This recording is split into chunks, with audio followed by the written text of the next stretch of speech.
আমার পেছনে এই যে সুবিশাল যে পুকুর, যে বিশাল গর্ত দেখা যাচ্ছে, দেখে কি মনে হচ্ছে উল্কাপিণ্ড পড়ে চিল্কা হ্রদ তৈরি হয়েছে? তা নয়।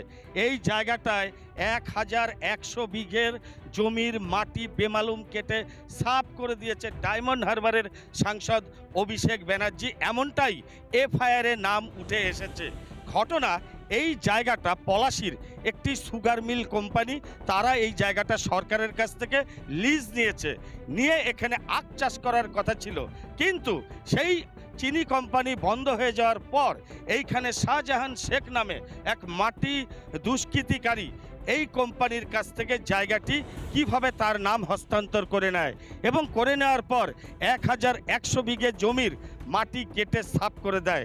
একাধিকবার এই বিষয় নিয়ে নাকাশিপাড়া থানায় অভিযোগ করলেও পুলিশ কিন্তু তৎকালীন তৃণমূল আমলে কোনো কেস ডায়েরি নিতে চায়নি।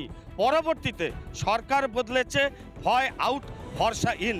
রাজ্যের মুখ্যমন্ত্রী এখন শুভেন্দু অধিকারী, তাই ভয় না করে আবার নতুন করে কৃষ্ণনগর আদালতে এই অভিযুক্তদের বিরুদ্ধে নতুন করে মামলা দায়ের হয় এবং ১১ জন এফআইআরের নাম থাকলেও তাতে উল্লেখযোগ্যভাবে রয়েছে ডায়মন্ড হারবারের সাংসদ ভাইপো অভিষেক ব্যানার্জির নাম।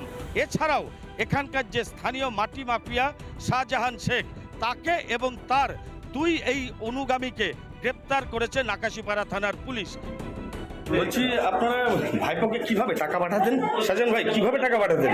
অভিষেক ব্যানার্জির সঙ্গে আপনাদের কিভাবে যোগাযোগটা কিভাবে হয়? ১১ জনের বিরুদ্ধে অভিযোগ, আপনারা সরাসরি অভিষেক ব্যানার্জিকে টাকা পাঠাতেন? মাটির টাকা কোথায় কিভাবে পাঠাতেন?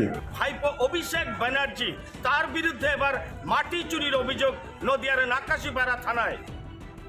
আমাদের অভিযোগ হচ্ছে দীর্ঘদিন ধরে আজকে এই শাহজাহান বাহিনীরা ১১০০ বিঘা সম্পত্তি, সেই সম্পত্তিটা নষ্ট করেছে, মাটি কেটে মাটি পাচার করেছে। এমনকি হাজার হাজার গাছ ছিল, সেই গাছগুলো ধ্বংস করেছে। এমনকি এই সরকারি জমি বিক্রি করেছে, বিক্রি করে মানুষের কাছ থেকে টাকা নিয়েছে, সেই টাকাগুলো আত্মসাৎ করেছে তারা। এর সবথেকে বড় মাফিয়া হচ্ছে অভিষেক বন্দ্যোপাধ্যায়। এ যেন যে কোনো প্রকারে গ্রেপ্তার হয়। গোটা রাজ্যের মানুষের একটাই প্রশ্ন, যে অভিষেক বন্দ্যোপাধ্যায় এই নাকাশিপাড়ায় মাটি দুষ্কৃতি বা মাটি কেলেঙ্কারিতে জড়িত কবে গ্রেপ্তার হবেন তিনি?